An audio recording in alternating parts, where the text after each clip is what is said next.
The Hawaii Manhunt, the Billy Sinclair case. On a tropical island known for its beaches, waterfalls, and quiet communities, a violent crime shattered the peace and launched one of the largest manhunts Kauai had seen in years.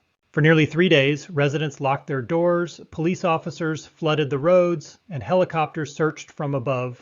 Somewhere on the island, authorities believed a murder suspect was hiding. His name was William Billy Sinclair, and investigators believed he was responsible for a deadly chain of events that began with a financial dispute and ended with a homicide, a shooting, a massive police operation, and an arrest in the waters of the Pacific Ocean. This is the Billy Sinclair case. The story began during the early hours of June 6, 2026. Just after 1 a.m., Kauai police responded to reports of a suspicious death in Hanalei, a small town on the island's northern shore. When officers arrived, they found a 37-year-old man dead. The victim was later identified as Sergio Tito Reyes. Investigators quickly determined that this was not a natural death. It was a homicide. The crime scene immediately raised serious concerns among detectives. Reyes was well known in the local community, and investigators began interviewing family members, friends, co-workers, and anyone who may have had recent contact with him. As detectives worked through the evidence, one name kept appearing: William Sinclair. According to investigators, Sinclair and Reyes had been involved in an ongoing financial dispute. Police would later say they believed this conflict was the motive behind the killing. At first, details remained limited. Authorities carefully protected the integrity of the investigation while they worked to establish exactly what had happened. But before they could fully process the homicide scene, another violent incident unfolded. Less than 4 hours later, police dispatchers received multiple emergency calls from Kilauea. Residents reported hearing gunshots. Officers rushed to the area. When they arrived, they found a victim suffering from a gunshot wound. Fortunately, the injuries were not considered life-threatening. Witnesses told police they had seen William Sinclair in the area. According to investigators, Sinclair was allegedly carrying what appeared to be a rifle. Then he disappeared. Now detectives faced a disturbing possibility. The man they suspected in a homicide investigation had allegedly become involved in a second violent incident within hours, and he was no longer in custody. Authorities immediately began searching for him. The warning to the public was clear. William Sinclair should be considered armed and dangerous. As news spread across Kauai, concern grew rapidly. The island is home to roughly 70,000 residents. Unlike large mainland cities, there are only a limited number of roads connecting communities. In theory, finding a fugitive on an island should be easier. But Kauai's geography creates unique challenges: dense forests, steep mountains, remote beaches, hidden trails, abandoned structures, and thousands of acres where a determined person could remain hidden. Police established checkpoints. Investigators followed leads. Officers searched locations connected to Sinclair, but hours passed with no arrest. As the search entered its second day, the community became increasingly anxious. Parents kept children indoors. Businesses monitored police updates. Residents shared information on social media. Everyone wanted to know the same thing: where was Billy Sinclair? Meanwhile, detectives continued building their case. Evidence collected from multiple scenes strengthened investigators' belief that Sinclair was responsible for both incidents. As search teams worked around the clock, law enforcement expanded the operation. Additional resources were brought in. Road closures were implemented in certain areas. Residents were urged to report any suspicious activity immediately. Every possible sighting generated new leads. Most went nowhere, but police remained convinced they were closing in. Then, on June 8th, the situation took an unexpected turn. Authorities received information that Sinclair had been spotted near Kapaa. Officers quickly responded. What happened next was unlike anything many residents had expected. Instead of finding the suspect hiding in a vehicle or building, police located him offshore. Reports indicated Sinclair was in the ocean near the Kapaa area. Law enforcement agencies immediately coordinated a marine response. Boats were deployed. Rescue personnel responded. Officers moved into position. For a brief period, the search shifted from land to sea. The Pacific Ocean had become the final stage of the manhunt. Eventually, authorities successfully took Sinclair into custody without further violence. After nearly 3 days on the run, the search was over. For investigators, however, the case was only beginning. With Sinclair behind bars, detectives focused on gathering every piece of evidence available. Search warrants were executed. Property was examined. Items were collected for forensic testing. According to police, investigators recovered multiple weapons and other evidence connected to the case. The discoveries raised additional concerns. As authorities reviewed what had been seized, prosecutors began evaluating possible new criminal charges. The homicide investigation remained active. The attempted murder investigation remained active. And new evidence suggested the legal problems facing Sinclair could become significantly larger. Days later, those expectations became reality. On June 12th, prosecutors filed an additional 20 charges. Many involved allegations connected to firearms, ammunition, and prohibited weapons. The growing list of accusations painted the picture of a case that was expanding far beyond the original homicide investigation. By this point, Sinclair was facing allegations connected to murder, attempted murder, and numerous weapons-related offenses. The seriousness of the situation became evident during court proceedings. Initially, Sinclair's bail had been set at $500,000, but prosecutors argued that newly obtained evidence demonstrated a greater threat to public safety than originally understood. After reviewing information presented by investigators, a judge agreed. The bail amount was increased dramatically, from $500,000 to $1.5 million. The decision ensured Sinclair would remain in custody while the investigation continued. For the family of Sergio Reyes, the court hearing represented only a small step toward justice. Their loss could not be reversed. Friends and community members remembered Reyes as a hardworking local resident whose life had ended suddenly and violently. Many questions remain unanswered. Authorities have not publicly disclosed every detail surrounding the homicide. Investigators continue analyzing evidence. Witness interviews remain ongoing. Additional charges could still be filed. Court proceedings are expected to reveal more information in the months ahead. One of the most significant unanswered questions involves the precise sequence of events leading to Reyes' death. Police have identified a financial dispute as a possible motive, but the exact nature of that dispute has not been fully explained publicly. Financial conflicts are among the most common motives in homicide investigations. What often begins as an argument over money can gradually evolve into resentment, anger, and confrontation. In many cases, investigators later discover that warning signs existed long before violence occurred. Whether that was true here remains part of the ongoing investigation. Another important question involves the second shooting. Authorities believe the incidents are connected, yet many details surrounding the shooting victim, the circumstances of the confrontation, and Sinclair's alleged actions have not been fully released. As prosecutors prepare their case, those details will likely become central issues. From a criminal psychology perspective, the case demonstrates how rapidly a situation can escalate once violence begins. When a suspect allegedly commits a serious crime and then remains free, investigators often fear a cycle of continued risk. Every hour without an arrest increases uncertainty. Every reported sighting becomes critical. Every interaction carries the possibility of additional violence. That concern likely influenced both the intensity of the manhunt and the court's decision regarding bail. For Kauai residents, the case also served as a reminder that even communities often viewed as peaceful are not immune to serious crime. The island's beauty attracts visitors from around the world. But beneath that image, law enforcement officers face the same challenges encountered everywhere else. Violent disputes, firearms investigations, fugitive searches, and families seeking answers after tragedy. Today, William Billy Sinclair remains in custody as prosecutors continue building their case. The investigation into the death of Sergio Tito Reyes remains active. Additional evidence continues to be reviewed, and the full story of what happened during those violent hours on June 6th may not be known until future court proceedings reveal more. For now, one fact is certain. What began as a suspicious death in a quiet Hawaiian town quickly transformed into a murder investigation, a shooting case, a multi-day island-wide manhunt, and an arrest that ended not on a highway or in a house, but in the water surrounding one of America's most famous islands. And for the people of Kauai, it is a case they are unlikely to forget anytime soon. As investigators continued assembling the timeline, attention increasingly focused on the relationship between William Sinclair and Sergio Reyes. In many homicide investigations, detectives begin with a simple question: who had the strongest reason to want the victim harmed? According to police, the answer may have been connected to money. Authorities stated that a financial dispute appeared to be at the center of the conflict between the two men. While investigators have not publicly released the full details, the statement immediately shifted the direction of the case. Financial disagreements can take many forms: unpaid debts, failed business arrangements, personal loans, property disputes, promises that were never fulfilled.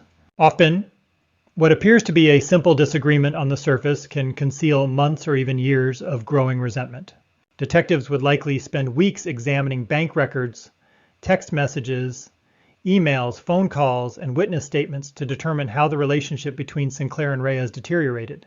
Those records may ultimately become some of the most important evidence presented at trial. Investigators are also expected to examine the days leading up to the homicide. Did the two men communicate shortly before Reyes was killed? Were there threats, arguments, witnesses who observed unusual behavior?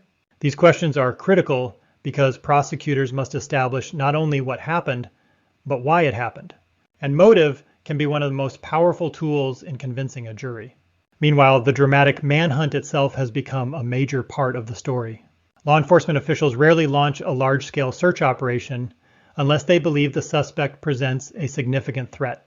In this case, authorities warned repeatedly that Sinclair should be considered dangerous. The warning was not taken lightly. Residents across Kauai received updates as officers searched roads, neighborhoods, trails, and remote locations. Some community members later described feeling uneasy, knowing that a homicide suspect was believed to be somewhere on the island. Unlike a suspect who escapes to another state, Sinclair had limited options. Kauai is isolated by thousands of miles of ocean. Airports and harbors can be monitored. Major roads can be observed. Yet despite those limitations, the search still lasted days. That fact highlights how difficult fugitive investigations can become, even in geographically confined locations. Former investigators often explain that finding a person who does not want to be found is one of the most challenging tasks in law enforcement. A suspect may receive assistance. He may move constantly. He may hide in areas that are difficult to access, or he may simply remain one step ahead of investigators. Every hour that passes creates new opportunities for escape or concealment. That is why authorities devoted significant resources to locating Sinclair quickly. Then came the moment that many residents would later remember most clearly, the arrest at sea. Police have not publicly explained every detail of how Sinclair ended up in the water near Kapaa, but the image itself was striking. A homicide suspect, days on the run, surrounded not by city streets or police cruisers, but by the Pacific Ocean. Marine units and emergency personnel converged on the area. The operation ultimately ended without a fatal confrontation. For investigators, that outcome was important. A living suspect can be questioned. Evidence can be challenged. A complete prosecution can move forward. Once Sinclair was taken into custody, the focus shifted from finding him to proving the case against him, and prosecutors appeared to believe they had substantial evidence. The decision to file 20 additional weapons-related charges suggests investigators recovered far more than they initially expected. Weapons cases often reveal important information about a suspect's intentions, preparation, and capabilities. The exact significance of the seized firearms and ammunition remains unclear. However, prosecutors evidently considered the evidence serious enough to pursue numerous additional counts. Each charge carries its own legal implications. Together, they may significantly increase potential penalties if convictions are obtained. Defense attorneys will undoubtedly scrutinize every aspect of the investigation. How was evidence collected? Were search warrants properly executed? Can prosecutors prove possession? Can they establish a connection between specific weapons and specific crimes? These are the types of questions that often become battlegrounds in major criminal cases. The bail hearing offered another glimpse into how seriously authorities view the allegations. Judges do not typically triple a defendant's bail without reason. The increase from $500,000 to $1.5 million reflected concerns raised by prosecutors after additional evidence was reviewed. Factors influencing bail decisions often include the severity of the alleged offenses, risk to the community, likelihood of flight, criminal history, and the strength of the evidence. Although the court has not publicly discussed every factor considered, the increase suggests investigators presented information that significantly altered the court's assessment of risk. For the prosecution, the goal moving forward will be straightforward. Build a comprehensive timeline. Connect evidence to the suspect. Establish motive. Demonstrate intent. And convince a jury beyond a reasonable doubt. For the defense, the objective will be equally clear. Challenge assumptions. Question witness reliability. Scrutinize forensic findings. And create reasonable doubt wherever possible. The battle that began with a homicide investigation may ultimately play out inside a courtroom months from now. Yet, for many people following the case, the legal proceedings are only part of the story. The human impact remains at the center. A 37-year-old man lost his life. Families have been changed forever. Friends are left with questions that may never be fully answered. Communities often remember these events long after headlines disappear. Residents remember where they were when alerts appeared on their phones. They remember roadblocks, police sirens, helicopters overhead, and the unsettling realization that a suspected killer was somewhere nearby. For Sergio Reyes' loved ones, those memories are far more personal. They are tied to loss, to grief, and to the hope that the justice system will eventually provide answers. As of now, investigators continue reviewing evidence. Additional charges remain possible. Court records are expected to reveal new details in the months ahead. What exactly happened during the final hours of Sergio Reyes' life? What role did the financial dispute play? What evidence links Sinclair to the homicide? And what new information will emerge when prosecutors begin presenting their case? Those questions remain unanswered. But one thing is already clear. What started as a suspicious death in a quiet Hawaiian community has become one of the most significant criminal investigations on Kauai in recent memory. And the story is far from over. The courtroom phase is only beginning. The evidence is still being examined. The investigation remains active. And somewhere within the thousands of pages of reports, witness interviews, forensic findings, and digital records lies the complete story of what happened on those violent days in June 2026. A story that investigators are still working to uncover, and a story that a jury may one day be asked to decide. As the case moves toward future court proceedings, investigators will likely focus on one of the most important aspects of any homicide prosecution: reconstruction. A reconstruction is the process of taking hundreds of individual facts and arranging them into a single timeline that explains exactly what happened. Every phone call, every text message, every surveillance image, every witness statement, every vehicle movement, every financial transaction. Individually, these pieces of evidence may seem insignificant. Together, they can tell an entire story. Detectives investigating the death of Sergio Reyes are expected to examine not only the hours immediately before the homicide, but also the weeks and months leading up to it. In many murder cases, the critical clues are not found at the crime scene. They are found in the events that happened long before the crime occurred. Arguments, threats, financial pressures, personal conflicts, behavioral changes. Investigators often discover that the path toward violence began much earlier than anyone realized. That is why detectives frequently spend months reviewing communication records and interviewing people connected to both the victim and the suspect. In this case, the reported financial dispute may become one of the central issues during trial. Jurors will likely want to understand what was at stake. How serious was the conflict? Had tensions been escalating? Were there warnings that something dangerous could happen? The answers to those questions may help explain why investigators focused so quickly on William Sinclair after Sergio Reyes was found dead. Another major component of the prosecution's case could involve forensic evidence. Modern homicide investigations rely heavily on science. Crime scene analysts examine physical evidence with extraordinary precision. DNA evidence, fingerprints, firearms evidence, digital records, ballistics, cell phone location data, vehicle tracking information. Each category of evidence can either strengthen or weaken a criminal case. If prosecutors possess strong forensic evidence linking Sinclair to key events, it could become one of the most persuasive parts of their argument. If such evidence is limited, witness testimony and circumstantial evidence may take on greater importance. The second shooting incident could also play a significant role. Prosecutors may argue that the events of June 6th demonstrate a continuous chain of conduct rather than isolated incidents. Defense attorneys, however, may attempt to separate the allegations and challenge any effort to connect them. This is a common strategy in complex criminal cases. Every charge has its own burden of proof. Every allegation must be supported by evidence. Every claim will face scrutiny. The defense is under no obligation to prove innocence. Instead, prosecutors must prove guilt beyond a reasonable doubt. That standard is intentionally high because the consequences of a conviction are so serious. If convicted of murder and the additional charges currently filed, Sinclair could face decades behind bars. The exact penalties would depend on the final charges, convictions, and sentencing decisions. For now, however, the presumption of innocence remains in place until the case is decided in court. One of the most fascinating aspects of this investigation is how quickly it escalated. Within a matter of hours, authorities were dealing with a homicide investigation, a shooting investigation, and a dangerous fugitive search. Most criminal cases do not unfold this way. Many homicide investigations take days, weeks, or even months before a suspect is identified. Here, police rapidly focused on a suspect and launched a manhunt almost immediately. That speed suggests investigators believed they had compelling information from the very beginning. Whether that information came from witnesses, physical evidence, digital evidence, or a combination of factors has not yet been fully disclosed. Future court filings may reveal more.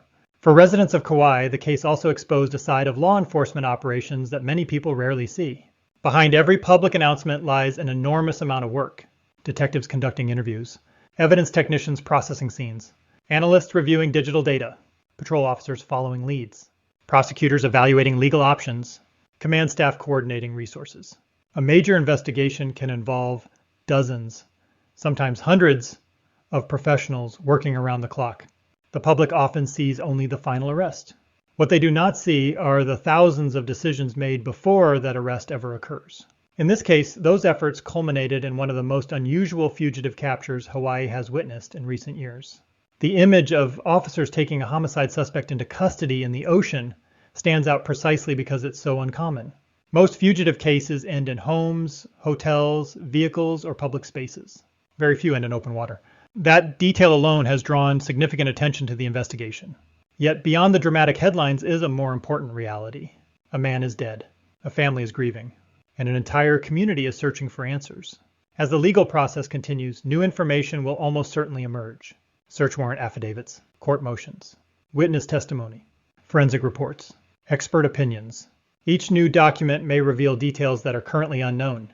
Sometimes those revelations strengthen the prosecution's theory. Sometimes they raise entirely new questions. That uncertainty is part of what makes criminal investigations so compelling. The story rarely ends with an arrest. In many ways, the arrest is only the beginning. The courtroom becomes the next crime scene. Evidence is examined. Witnesses are challenged. Narratives compete. And jurors are asked to determine what truly happened. For now, the Billy Sinclair case remains a developing story. Investigators continue their work. Prosecutors continue preparing their case. Defense attorneys continue reviewing the evidence. And the people of Kauai continue waiting for answers. Answers about what happened to Sergio Tito Reyes. Answers about the violence that unfolded on June 6th. Answers about the motive behind the alleged crimes. And answers about whether the evidence will ultimately support the allegations brought against William Billy Sinclair. Until those questions are resolved in court, the case remains one of Hawaii's most closely watched criminal investigations. A homicide, a shooting, a manhunt, an arrest at sea, and a mystery that is still unfolding. The final chapter has not yet been written. As investigators continue to build their case, another question remains at the center of the story. What happened during the hours between the death of Sergio Reyes and the moment William Sinclair vanished? That period may ultimately become one of the most closely examined sections of the entire investigation. Detectives often describe the first few hours after a crime as the most important. It is during that window that suspects make critical decisions. Some contact family members. Some attempt to create alibis. Some dispose of evidence. Some leave the area entirely. And some make mistakes that later become key pieces of evidence. Investigators will likely spend considerable time reconstructing Sinclair's movements during that period. Where did he go? Who did he contact? What vehicles did he use? Did anyone help him? Those questions may prove just as important as the evidence collected from the crime scenes themselves. Modern investigations rarely rely on a single source of evidence. Instead, detectives build what is often called a digital footprint. Cell phone records can reveal where a device traveled. Text messages can establish relationships and conflicts. Financial transactions can show purchases, movements, or attempts to obtain resources. Surveillance cameras can capture vehicles and individuals moving through an area. Even when a suspect avoids speaking to police, technology often tells part of the story. If prosecutors possess strong digital evidence, it may become one of the most powerful elements of the case. At the same time, defense attorneys will carefully examine every step investigators took.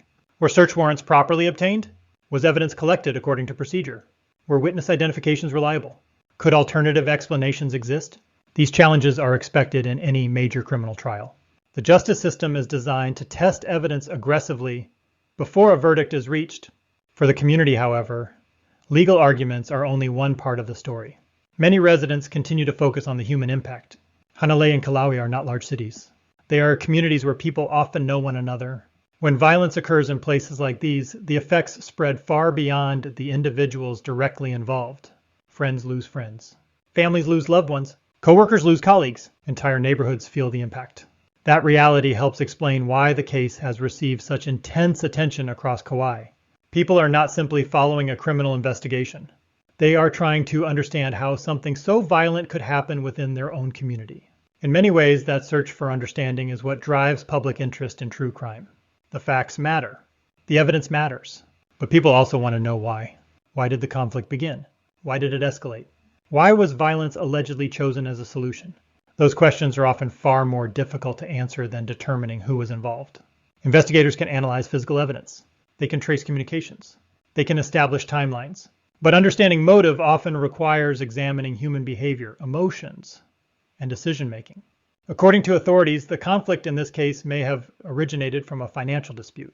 If that theory proves correct, it would reflect a pattern seen repeatedly throughout criminal history. Money itself is rarely the true issue. What often drives conflict are the emotions attached to it. Resentment, perceived betrayal, humiliation, fear of loss, anger.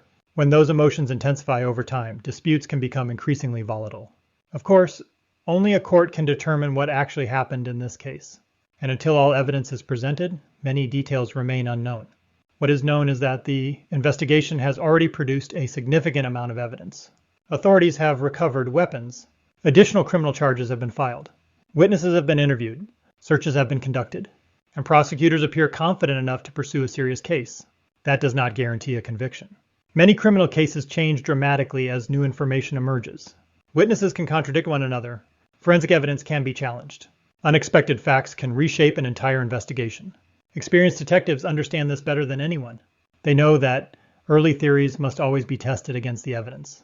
That is why investigators continue gathering information long after an arrest has been made. The goal is not simply to arrest someone. The goal is to establish the truth. As the legal proceedings move forward, more details are expected to become public. Court hearings may reveal new evidence. Attorneys may present competing versions of events. Experts may testify about forensic findings. Each stage will bring investigators and the public closer to understanding what happened.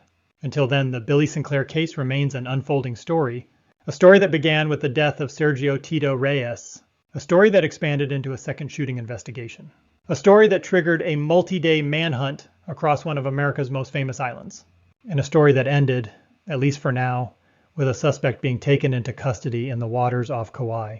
But the most important questions remain unanswered. What exactly occurred during those critical hours on June 6th? What evidence will prosecutors ultimately present?